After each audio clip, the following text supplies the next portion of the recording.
Chris Avina with American Outdoor News. Welcome to another episode of the American Outdoor News podcast. If you haven't subscribed, you can do it now. Today, we are here with my friend Tim Kent from Whitetail Properties. Tim, thanks so much for coming on.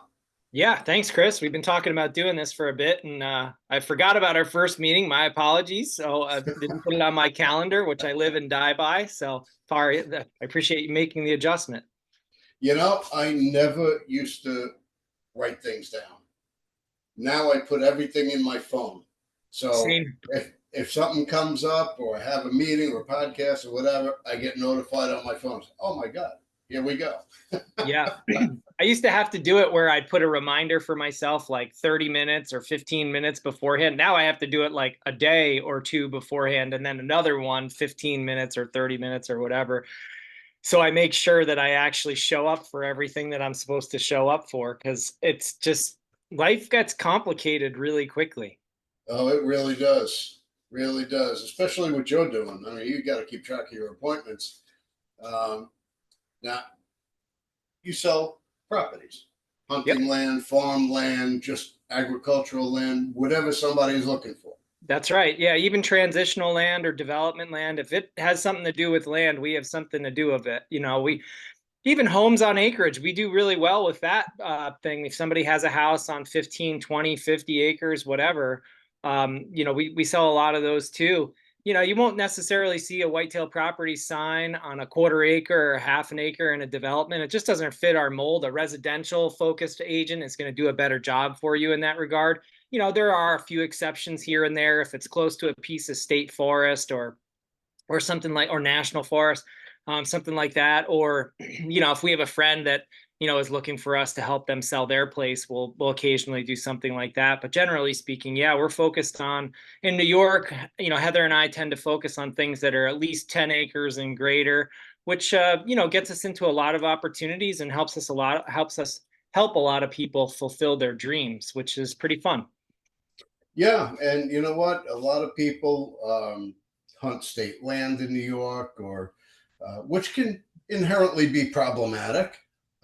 You don't, you scout a spot, you set up your stand, which you really can't do on state land, but you might find somebody in your stand when you go there for to hunt that morning.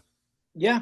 Yeah. I mean, I used to hunt a lot of public ground. I don't do it as much as I used to, but in New York. But I know friends, our mutual friend Gus has had a ton of success on public ground, not too far from his house, in areas that, traditionally you wouldn't think are that great. But if you put the time in and, a little bit of scouting and a little bit of understanding on what's going on, I definitely think we have some good deer in some places, and New York can tend to be pretty underrated. I think it's one of the nation's sleepers in some capacities, especially in certain areas. I think New York is very underrated as far as hunting goes. We have a lot of game to hunt. There's big whitetail up north. We have bear, turkey, coyotes. We really got it all. And a very underrated area to hunt is Long Island. Sure. We have no predators here except for us. And Right. deer get old, deer get big. Uh, the key is just finding a place to hunt. Access. Yeah, that's where we come in, right? Try and get you a piece of your own access. So even if it's on the smaller side or up to the bigger side, just all depends upon your budget. So, say I'm looking for a property. What's an ideal piece of property to hunt? Well, I think that answer depends upon the individual. Some people, I talked to somebody the other day and they inquired about one property, and it was just over 50 acres. And fortunately for us, unfortunately for them, we had just put that property under contract. And I said, well, tell me about your budget. And they gave me some information about their budget, and it was actually more than what that other property was. And I said, well, I do have this piece that I just listed. It's 183 acres. It's within your budget. And the person's like, whoa, 183 acres. That's way too much land. No, That's it's more not. than, yeah, exactly. And I just never, I'm like, oh my gosh, it's missing a zero. I need 1,830 acres because I'm a land hog. But um, it's just, but it was too much for them. They didn't want to have to maintain it. It had some agricultural fields on it. They didn't want the the burden of having to try to find a farmer or somebody to hay it or do it themselves or anything else. And, they just didn't want that level of maintenance. And so I understand. So, as a result, that question is best answered by what each person is sort of looking for and what they're hoping to achieve. Obviously budget always comes into play, and then location, because you can go into certain counties that we operate in, and if you find anything that's like over 60 acres, that's a pretty big footprint. That's a pretty big patch. And then we have other areas that we operate in where 60 acres is sort of on the smaller side. We Yep. do a lot of sales up in St. Lawrence County because our territory is pretty big in New York right now. And in St. Lawrence County, like, it's not uncommon to find 60-acre parcels all the time. The county that I live closest to that's in my real estate territory is Ontario County. And finding a piece that's over 60 in that county can be a little bit tougher. And then the bigger pieces are owned by a lot of like legacy or family farms or dairy Hmm. farms or bigger corporate farms and that type of thing. So it makes it difficult. And, as a result, there's a lot of demand in those areas. And there's just a lot more stuff that's been kind of cut up, unfortunately. Again, guys like me, I like to see them bigger and more whole, but that doesn't exist in every area of the state. So Are you finding where you are that generational property is starting to be split up due to tax burdens? yeah, taxes or just lack of interest, or the actual next generation doesn't want to stay in New York State because of tax reasons, or they don't want to stay in New York State for political reasons, or they don't want to stay here just because they want to go somewhere where there's a little bit more sunshine or a warmer climate, or just different amenities than what they have access to. And so as a result, they're looking in other spots. If I had a dollar for every time I talked with someone who said that they were interested in moving to North Carolina, Tennessee, or Kentucky, I'd have a few extra dollars. There, I hear it very, very often, and that's very, very frequently the reason why they're selling is they want to emigrate from New York to one of those other states. Yeah, and they do get more for their money in those states. That's In not a question. in certain instances, that's definitely the case. Yep. Yep. So let's talk about funding. Hmm. Now, there's a lot of different ways to fund your property, even after you make the purchase, like um, selling off the timber or leasing part of the property to a local farmer or things of that nature. What, where, how do you make your property work for you? That's a good question. Unlike the Midwest, where if you lease your land to a farmer for tillable acreage, our lease amounts in New York State, because our yields are a little lower and that type of thing, are a bit lower. That's the breadbasket of America, right? It's where they're making the majority of the grain. But there's still a lot of farming activity that's happening in the Northeast, and especially in certain states like New York. So our average cash rent in this state is about $80 per acre for tillable acreage, whereas you go to the Midwest, it's right around a couple $100 an acre. So that's a big difference. Wow. So you can monetize here, but not to the same extent when it comes to tillable acreage. So that's something that you definitely need to be mindful of when you're doing that. Now, if you're not somebody who's interested in hunting yourself, or you don't mind sharing your land, you could do a hunting lease, and that can actually be pretty lucrative because it can create income, if you will, from your entire property. Um, in some instances where municipalities are in favor and there is capacity, you can explore solar options. That's not an easy proposition or an easy process. It takes a lot of time for a solar array to go in, especially under a lease parameter, but that is potentially an option. And you don't have to give up all of your land. You can only give up a portion if it's a suitable site. So that's an option. One of the things that I tell people about pretty frequently, they might be just looking for straight land, and maybe it's in, like, I'm in the Finger Lakes region, and that this is a pretty good area for tourism. So what I Yeah. will tell people to do is look for a place that actually has a house on it if they have the budget, or a cabin or something else, and then as long as the municipality allows, do short-term rental, do VRBO, do Airbnb, and you can cash flow potentially that way. And that's a really great opportunity. So you're not just having to actually leverage the land exclusively. You have Yeah. that housing, that domicile as a resource, and you can monetize that and still use it at your own leisure when you want to. You just earmark the times that you're going to be there. So there's a lot of opportunities. It just depends upon what your individual goals are and Hmm. how you want to approach it. And I'm sure there's a few others that I'm not thinking about, but that's What about clearing timber? yeah. So the thing about timber that's interesting, timber obviously grows every year and it appreciates as it grows, but the market's always changing, and you're only going to get a timber harvest every however many years. So, I think people that are on the more aggressive side that are when it comes to cutting, but are wise about how they're managing their forested stand, it's probably every 10-ish on the Yeah. closest frequency, but realistically it's probably every 20, 25, 30, depending upon the stand, how fast things are growing, the species that are on there and everything else. So you can monetize timber, but to what extent and how frequently, and you got to take that into account. You got to take that into account when you're going through the process. Like, you can go and buy a stand and get some of your money back right away, but you might not be able, if you harvest aggressively on that first shot, you might not be able to hit it again until maybe just before you're ready to sell. And Yeah. frankly, oftentimes we tell people not to cut the timber right before they sell, because, I always use the same thing. You can talk to anybody that's spoken with me about this. It's about optics. And there's two types of optics when it comes to a timber harvest.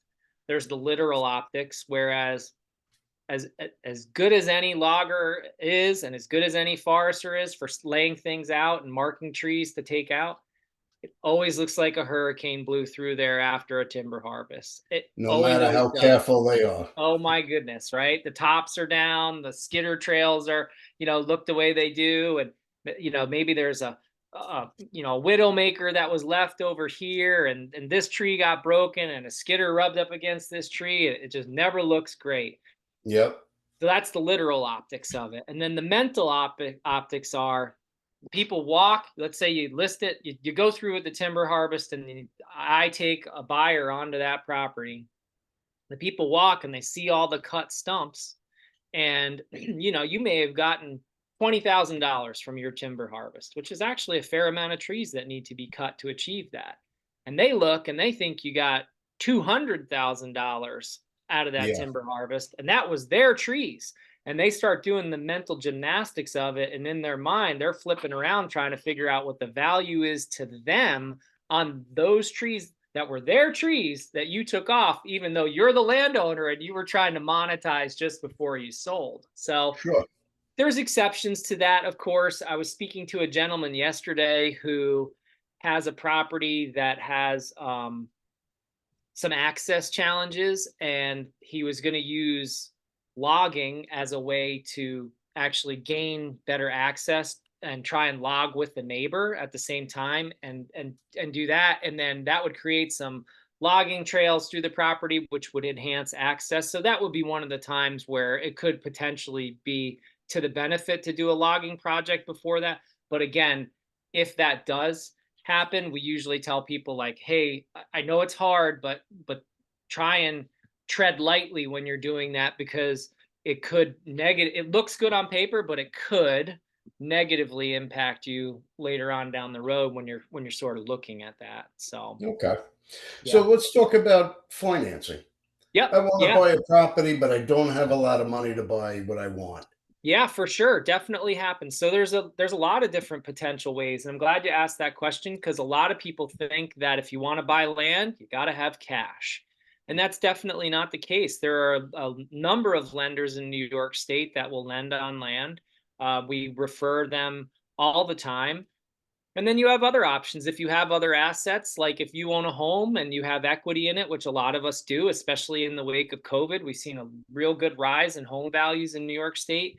You could take out a home equity line of credit potentially and Uh, utilize that to go buy another property. Or if you have another property that you already own, if there's equity in that, you can try and pyramid off that equity as long as your bank is okay with, the HELOC being used or the line of credit being used for that. So there's definitely some ways. Obviously, owner financing is an example. We seem to be seeing less and less of that these days. People are a little bit more trepidatious to take the risk.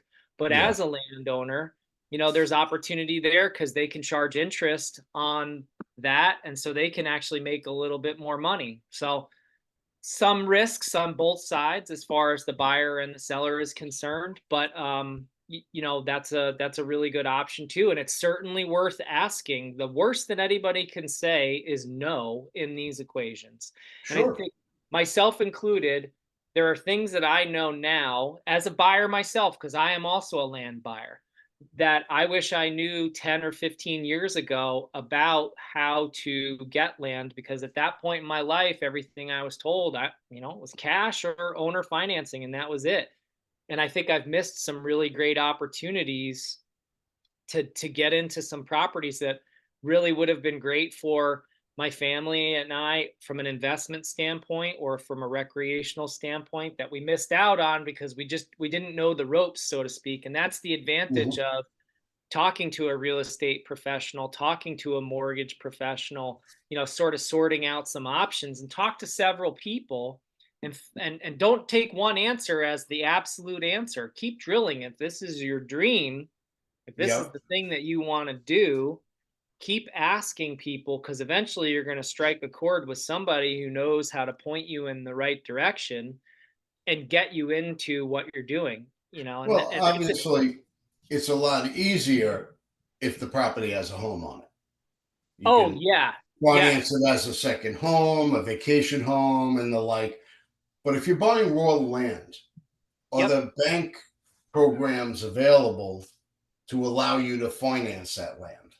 Yep, absolutely. Absolutely. And there are a lot of banks out there that will lend up to 5 acres, 50 acres, whatever their particular bank, their lender requirements are.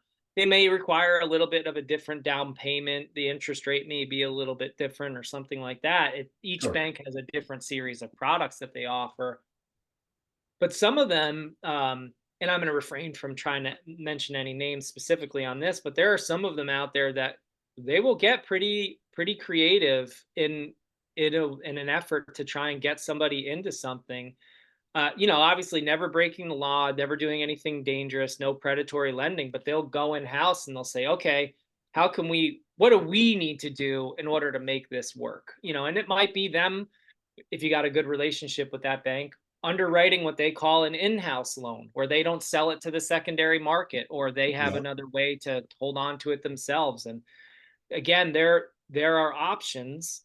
You just got to kind of nibble around the edges and keep asking, keep asking, keep asking, and Yeah. eventually, Sometimes it's not the generic bank, the Citicorp, the Chase. yeah, It's your there- local mortgage bank yep, that is a bank, but they specialize in properties and that's homes right. and investment properties. That's right. Like there's a bank on every corner in most of the places where we all live, right? And most of them will lend on a residential home, like the one that you and I are sitting in right now. But when it comes to other things, they don't generally tend to do it, or they just don't know. I found this interesting just recently, how different every bank is. I was in with my primary bank that I use for my house and my businesses and everything else, and I said, "What are you guys getting for auto loan interest rates right now?" And the guy said, "We," he said, "We stopped loaning on auto loan, or he stopped doing auto loans." I don't remember what he said, 2 or 3 years ago.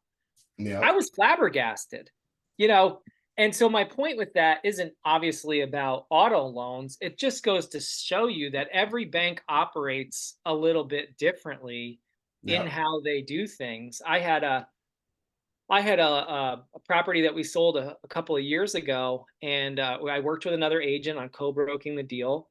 And when she sent over the um, the offer for that, they sent over a pre-qualification letter from this one bank, and I said, I didn't know that this bank even would loan on something like this. You know, big. This is a big bank. If I said the name, you'd know who it is.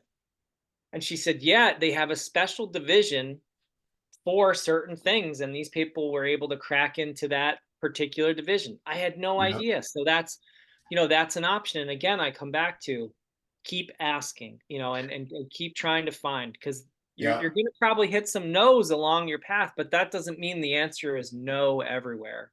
Your local banker might not, um, their main focus might not be on properties. That's right. Yeah, More houses and there, auto might be their thing, but and they in would, personal loans or whatever. But the but two they doors do. down, yeah, two They doors know down. people that do, and Yep, they would be exactly. more than happy to share that with you. Exactly. Yeah, they want you to have a loan, right? They're making money off you when you do that. So, and it's just especially dependent upon the circumstance. There's a lot of opportunity for them too. So, Absolutely, yeah. absolutely. All right. Well, where can we find you at Whitetail Properties? Yeah, so Whitetail Properties, you can go to New York and then my agent page, which is Tim Kent. You know, I've got a couple agents that I work with here. My wife Heather Kent, and then my another guy named Ben Williams. They're all part of my team, and you can reach out to any of us. And then I am on Facebook and Instagram, Tim Kent WP on both of those. Yeah, and so if anybody out there is looking for anything or has any questions that I can help with, I'm happy to. And yeah, just hit me up. My contact information is on any of those resources. All right. I appreciate you taking the time speaking to us today and enlightening us on what it's like to really step into the real estate market today and buy an investment property or a second home or hunting land, things of that Recreational nature. property. Definitely. Yeah. Yeah. Yeah. Yeah. But thank you again. Definitely check out Tim's page if you're looking for property in New York. He's definitely the man to speak to. And don't forget to subscribe to our podcast and the American Outdoor News Magazine. Thank you again for coming on, and we'll see you again real soon. Thanks, Chris.